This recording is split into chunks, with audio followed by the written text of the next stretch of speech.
All right, guys, let's talk a little bit about your downswing today. So we spent a good chunk of this winter starting to build up our backswing, get in some good positions back there that just allow the downswing to be more repeatable for us normal people that don't get to spend 8 hours a day practicing like the best players in the world.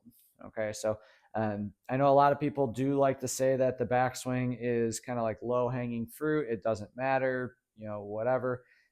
To some degree, I can get behind that idea, to be honest with you, but at the same time, for us normal people, like I said, that we don't spend a lot of time practicing. Cleaning up your backswing and just making some of those positions, like I said, a little more serviceable, just makes what we're about to talk about today, the downswing, 10 times easier. So let's get into some of the fun stuff about the downswing and kind of like what separates good players from bad players and kind of how we can go about practicing those things. So one of the most common things that I see from players when you guys come in for lessons is one, when we start the downswing, because I don't know, probably in 1995 to somewhere, between 95 and 2000, there was some Golf Digest article that said the golf swing is a turn and a turn. And so everyone kind of gets up here and they'll make a halfway decent turn, and then their downswing, all they start to do is just turn. And you'll notice what happens when I do this. My lead leg is kind of angled back away from me. My pelvis is kind of sunken back and in. My chest is leaning forward. My back foot is actually still on the ground. So I haven't actually transferred any weight forward. So let's dispel that myth really fast. The golf swing is not just a turn and a turn. There's actually some shifting that's going on within that motion that we need to have happen for multiple reasons. And in a downswing, we need the shift towards the target to take place before I start turning so I can actually move the low point of my golf swing ahead of the golf ball. That's going to allow me to strike the ground after the golf ball like I want to. It's going to allow me to compress the golf ball the way I want to. That helps me launch the ball the way that we want to. Leads to more distance, more consistency in terms of how the ball flies, all these really good things. So let's talk about that little shift that we're kind of talking about for the downswing and how to go about practicing that today. So I'm going to hop over here on my mat and grab my club. I'm going to throw it back up here across my collarbone. I'm really picky about like when I do this kind of drills, like around my collarbone. I see a lot of people when we do these kind of drills, they actually hold it down here, like around their middle of their chest, or even down around like just below their, below their nipples essentially. And then they sit here and they can't figure out why things aren't changing. Well, we're not talking about where this is or where your nipples are. I'm talking about where your shoulders are turning, right? So when we start to do these kind of drills, just be very picky about where you put this club, if you want to say it that way. We want it up and around the collarbone area. Okay. So let's back up here. Now, when we do these drills, the first thing I like to make really clear is I like to exaggerate my feels. So especially if it's a new motion to me, like if I'm somebody who is super used to just turning and turning, I'm definitely going to have some exaggeration and things like that in my motion. So that way my body starts to pick up on the cues that I want faster. So after we make this backswing here, we'll get our nice turn going. I've got some good pressure loaded to the inside of my trail heel and to the inside of my lead big toe here.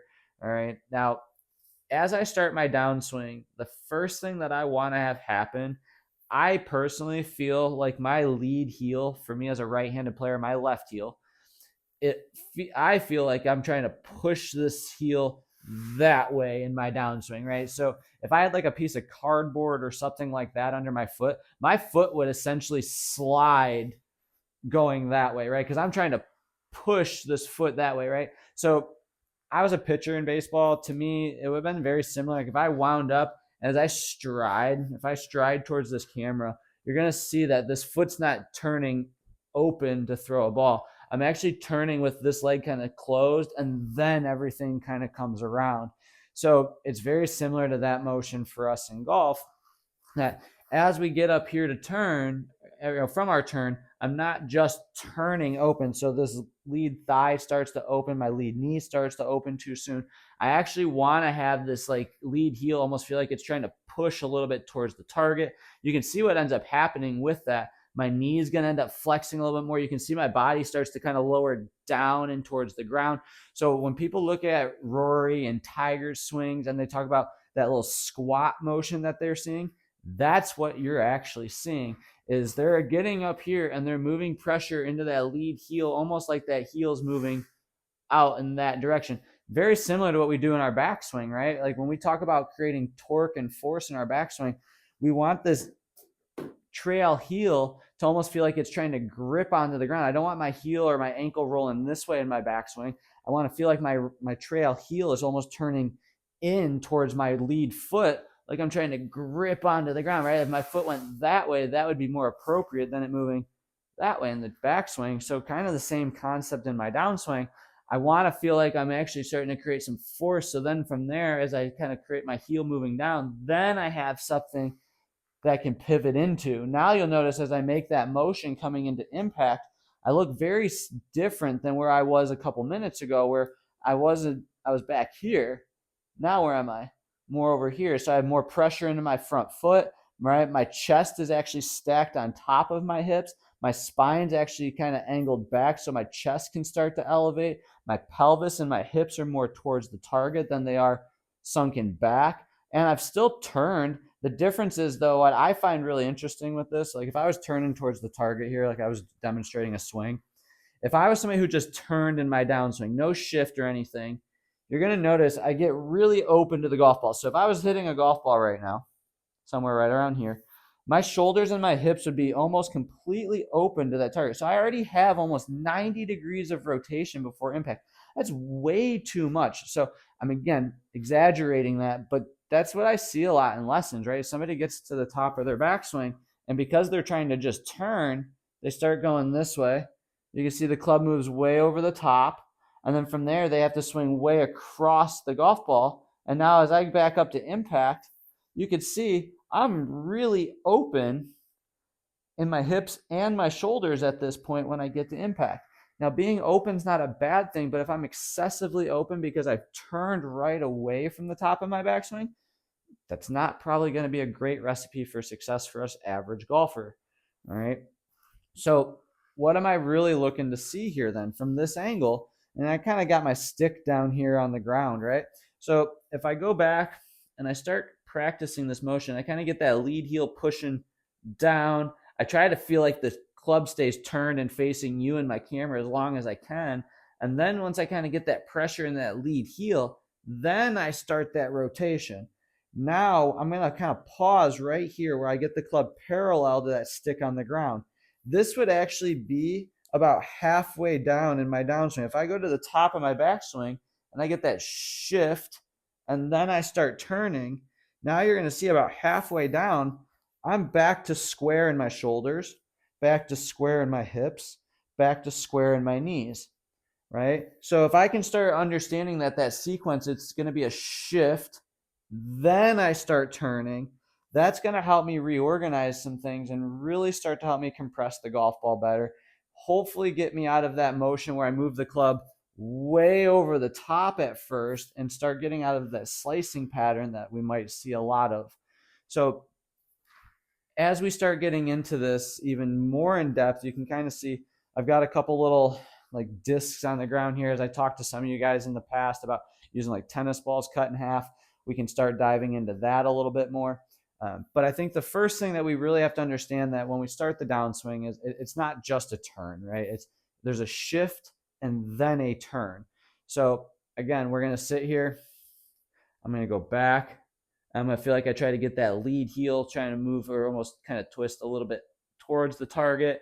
And once I feel that pressure kind of move down to the outside of this foot, that's where I'm then going to start to let this lead leg kind of straighten out or push and extend.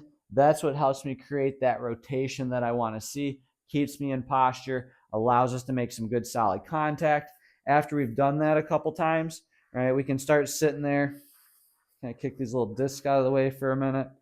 Hit some little chip shots here at first, right? And again, I'm really just kind of focused on the backswing, get that little shift, then turn into it. So again, I'm going to start with really slow, easy swings when I start this. So backswing, shift, turn. All right, so I start chipping balls out. You can see it's not going to fly really far. That ball flew about, I don't know, 50-ish yards. It rolled to about 85 yards or so. And you can see up here in my numbers, club path was 6.5 degrees inside to out. So again, it's excessively inside to out, but I'm okay with that, especially if I'm somebody who struggles with slicing. Now, as I continue to work through this process, we can start to add speed to the swing. We can start to blend the motion. So I would always still be practicing, backswing, shift, rotate. And then as I get a little bit better, we can start to blend it. So I'm back, I'm shift, I rotate. All right, so I can slowly start to pick up speed. I'm going to block that one a little bit. That's fine. Again, you see my path. It's 5 degrees inside to out. That ball carried about 75 yards and went about 100. And again, as I keep getting better and better with that, I'm just going to keep the rehearsal motion the same, where I'm back, I get that shift into that lead heel, I rotate down into it, and then from there, now we're really going to try and blend it, maybe add like 3/4 speed. So we're back, we're shift, go. All right, and now I can start to keep going with that. Again, the ball is going to fly a little bit further. My path, as you can still see up there, is still inside out, but as I add some speed, because I'm starting to rotate a little bit differently, it's going to pull my path more neutral for me at this point. So again, still a little bit inside to out, and then hopefully from there, progress into some fuller swings. Again, rehearse the same motion. We're back. We're into that lead heel. Then we're rotating. And then this one, we're going to put it all together for one nice full swing. All right. I'm going to close the face a little bit on that one. But again, you're going to get a nice little inside out path. I actually hit that ball really, really solid. So hopefully this helps you guys. If you have any questions, let me know.